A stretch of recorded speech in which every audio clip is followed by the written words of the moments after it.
Okay, X, or whatever creepy board this makes its way onto. I put it here because I thought it'd get to the most people to whom it was relevant. If you're one of those people who are inherently drawn to horror, you're in danger. I don't know what it is exactly. I don't pretend to understand everything that's going on. And in fact, I myself used to be drawn to more realistic, non-supernatural creepypastas.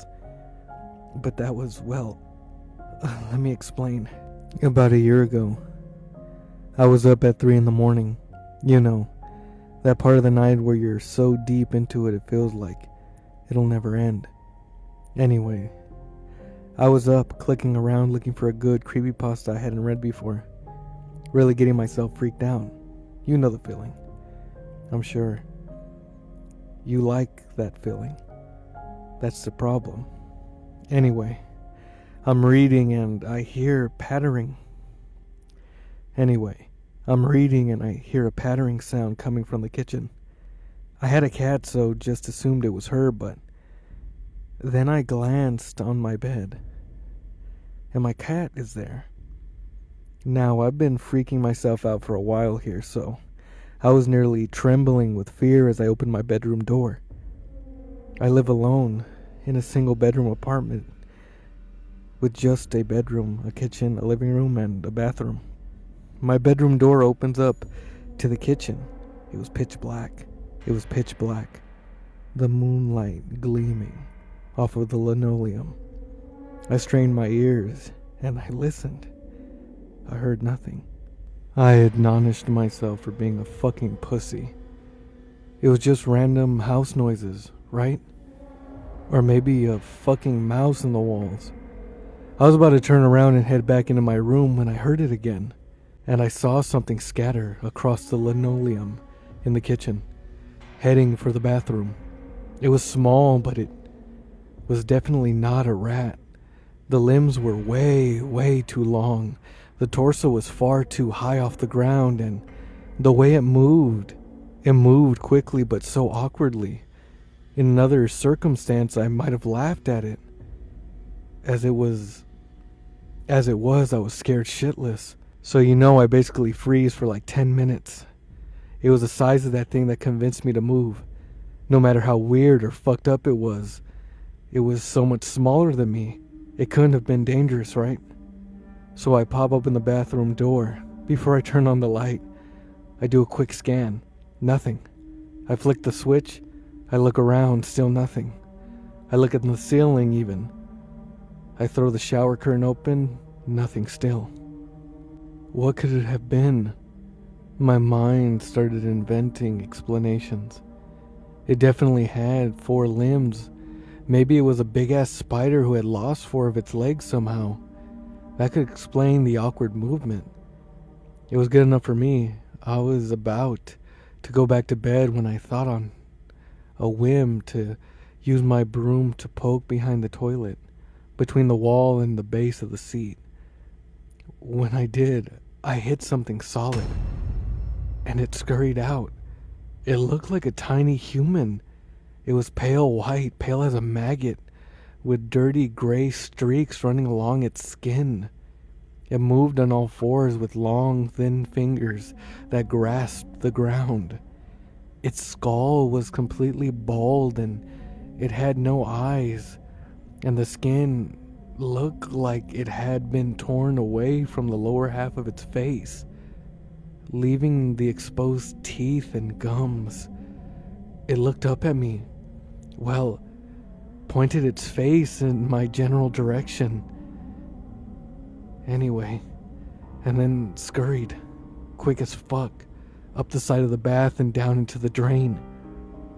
It moved in quick bursts like a spider, and climbed straight up smooth surfaces like one too.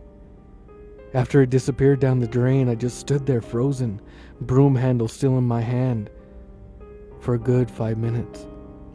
I was scared shitless. I slowly backed out of the bathroom and closed the door, and then stuffed a blanket in the crack between the floor and the door, fearing it might come out. Then I sat on my bed and wondered what I could do. I mean, it wasn't like I could call the police or even tell any of my friends, It's not like they would believe me. So what did I do? I made a thread on X. This was quite a while ago, almost a year. You might even remember it wasn't anything special, and it didn't even get that many responses before falling off the boards. I guess people thought I was just joking, which really I would have thought the same thing. My thread in retrospect sounds exactly like that type of threads I hate. Besides from all the OP is gay and sage responses, there was one other one. I've seen them too, man. Email me, along with an email address that I'm not going to give out. So I email this kid, right? Right away he responds and we start up a conversation in RIC.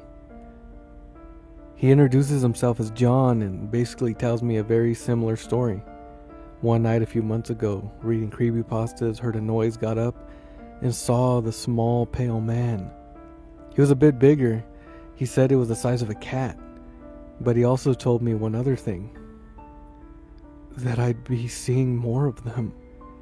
He said that ever since he saw the first one, he's been seeing them more and more.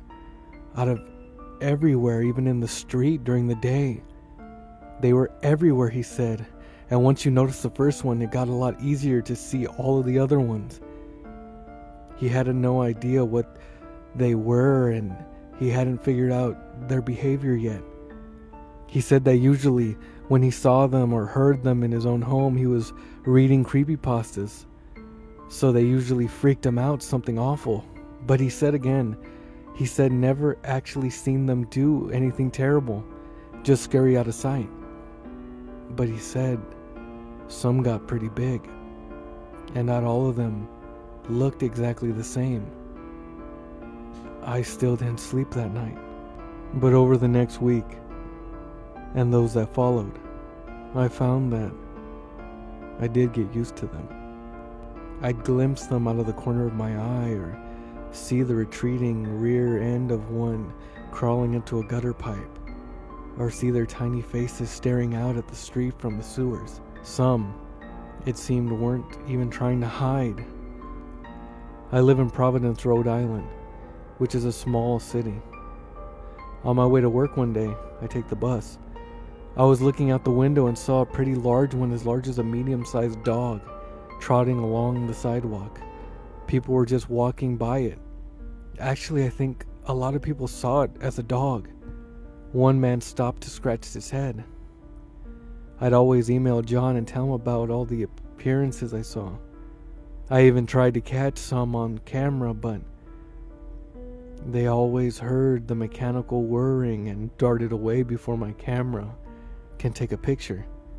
I told myself I'd have to take a picture of one of the bigger ones, slower ones. But either way, as the weeks wore on, I became more and more used to them. Sure, they were as creepy as shit, and I could never sit down in the toilet and enjoy a long crap anymore because I was paranoid as fuck that they'd climb up into the bowl and bite me on the ass. But they weren't really doing anything harmful. They unnerved the fuck out of me, but so did the big spiders. I could live with them. John called them Gristers because he said they reminded him of the Grister meme on X for some reason. I'm pretty sure he meant the grifter meme, but the name Grister stuck. I continued my exchanges with John, but I noticed that he was becoming more and more tense. It was hard to tell over the text, but really that was the only way to put it. I just figured that once the novelty of a shared experience had worn off, we didn't really have much in common to talk about. John wasn't really my type. He was a steroid-pumping bodybuilder in southern Florida who lived with his mom.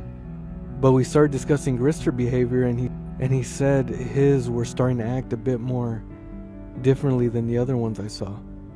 He'd wake up at night and they'd be perched at the end of his bed, staring down at him with their eyeless faces.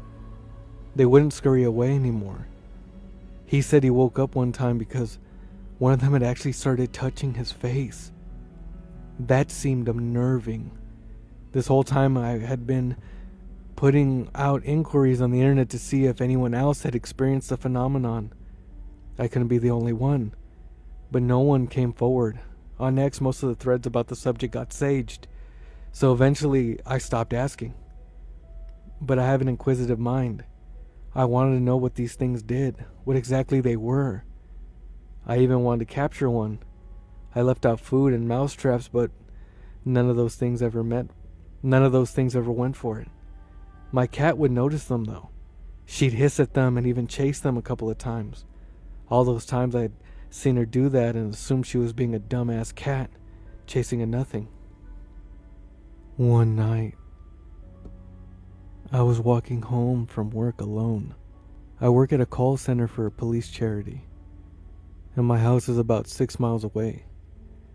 I'd had to stay late, so there was no bus to come pick me up, and I didn't really have all that many friends, so I had to walk. Anyway, I was walking past some of the old, abandoned brick houses. Creepy shit, let me tell you. When I heard some weird low groan, that's when I happened to notice that there were a lot more Gristers than usual here. They were mostly ignoring me, but they were scurrying in and around one particular brick house. The groaning sound seemed to be coming from the alley beside it. Now, a lot of Gristers was creepy enough, even without that low groaning noise. What made me to decide to investigate? I don't know.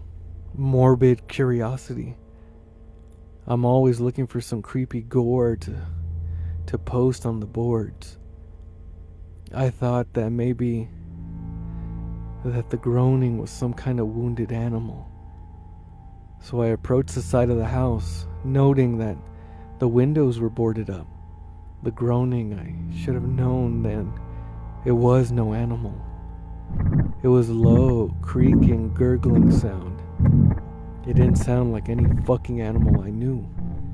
So I snuck down the alley, and when I saw what was making the noise, I nearly pissed myself. It was a fat, humongous Grister, at least 8 feet wide, completely unable to move, with rolls of fat hanging down its legs. It had no neck, just 14 chins leading up to its macabre exposed jaw. Dirty drool ran down its chin to cover its obscenely huge belly. Smaller Gristers crawled in and out of its rolls of fat. It rubbed itself with a pudgy claw, making that groaning, gurgling sound, which seemed almost sexual. It was terrible. I know it doesn't sound like it, and objectively, I could think that a fat, cooing Grister rubbing itself might sound pretty funny actually, but in the presence of that thing, all I felt was sick revulsion and disgust. But I kept it in mind one thing, that I had been looking for a picture of these things. So I busted out my camera phone and snapped a picture. I wish I hadn't. I think maybe I could have lasted a little longer. The minute I snapped the picture, the thing stopped groaning and swiveled its head towards me. All the Gristers did, in fact. They all started hissing and screaming at me, a horrible fucking sound like rusty nails on a chalkboard. I was thoroughly freaked the fuck out. To put the thing mildly, I lost my mind. I ran out of there as fast as I could, ran all the way home. Gristers didn't seem so harmless to me now. That noise they had made was straight out of hell. I didn't feel safe with the lights off anymore. I flipped all the lights on, scaring the shit out of my napping cat. I slammed the bathroom door shut and stuffed a blanket around the cracks again. Then I sat down on my bed and looked at the picture I had taken. There it was, clear as day. That huge Grister. Just looking at it made me feel sick. Of course, I was going to post it on X. I loaded it onto my computer and sent email to John with the subject, "Will you look at this fat fuck?" And then I immediately came to X and began typing up my thread, explaining myself, explaining the Gristers, explaining the photography. I was just getting ready to post it when John sent me a message. Yo, don't show that shit to anyone. I stopped. I replied to John asking him what he was talking about. He told me that he thought he had figured out what was making the Gristers around him more hostile. He said that he thought that when they figured out you could see them, they started getting more aggressive.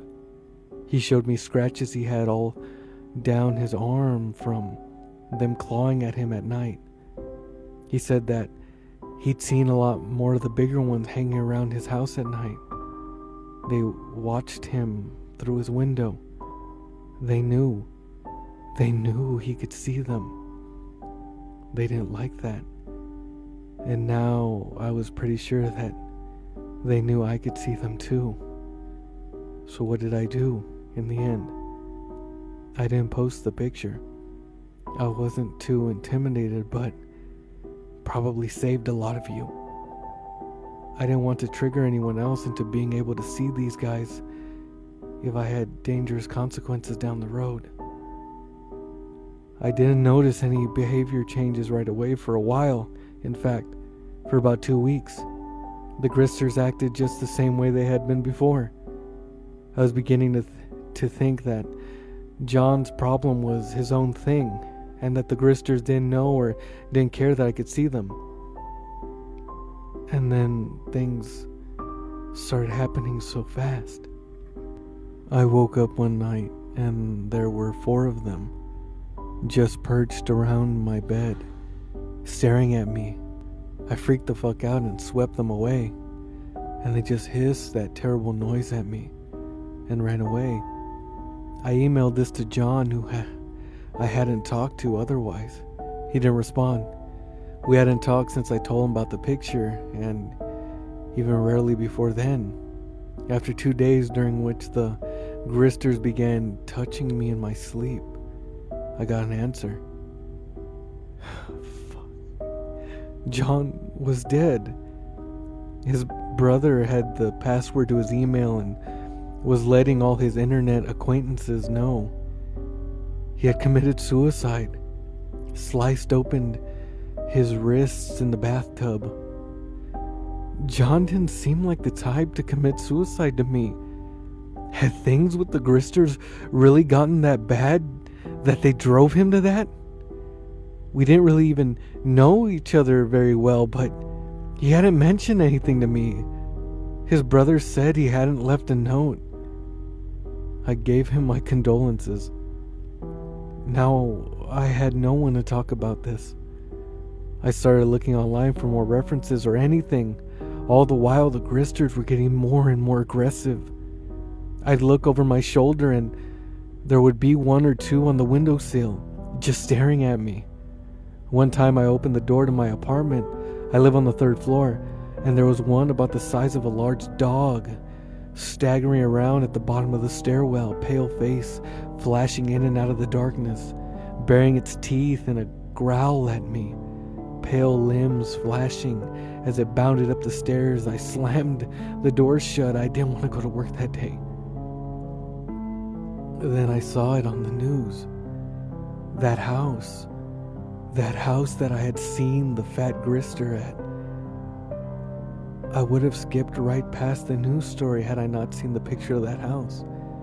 The article was titled, 8 found dead, 3 alive in rape dungeon raid. Apparently, some sick fuck had been using the basement of one of those abandoned houses as a place to keep women prisoner and kill them when they felt like it.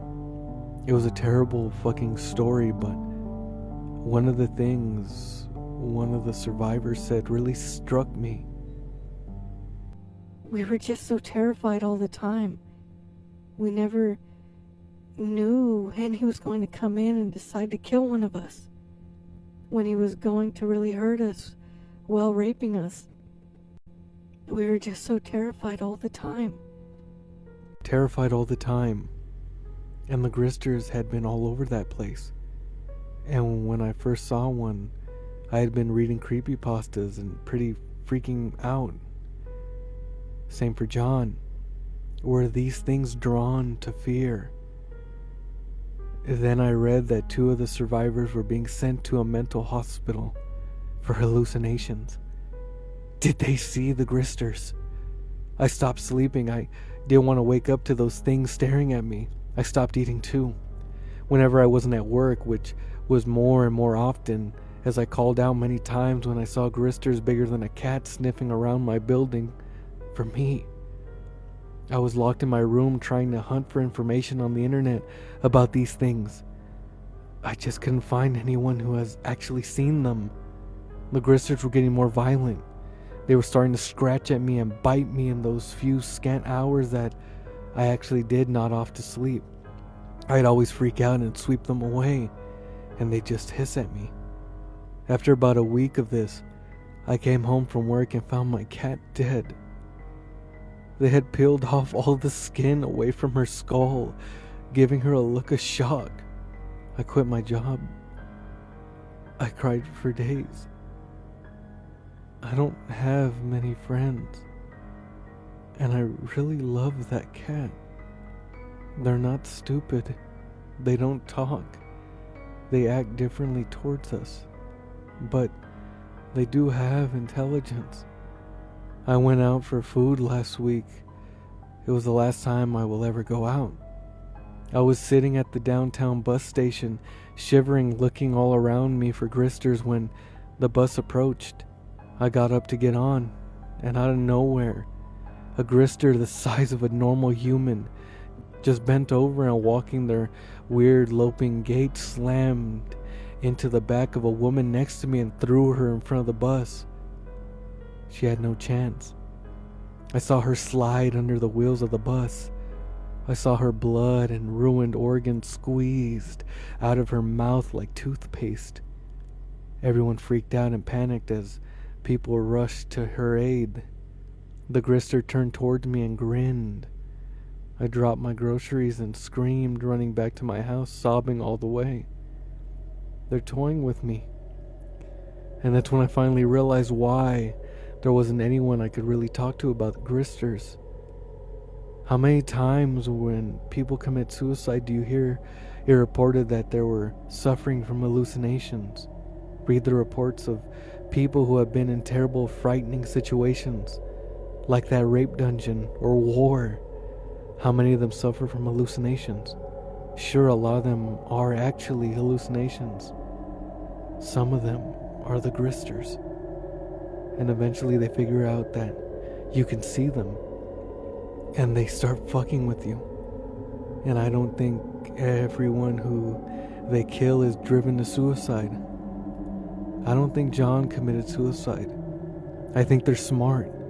I think they know how to make things look like a suicide. You'll hear about it sometimes. You'll read it in a report about how someone committed suicide, but something just isn't quite right about it. Like a man who went out and bought a new couch and then cut his wrists on it. I'm convinced there was nothing special about John and me.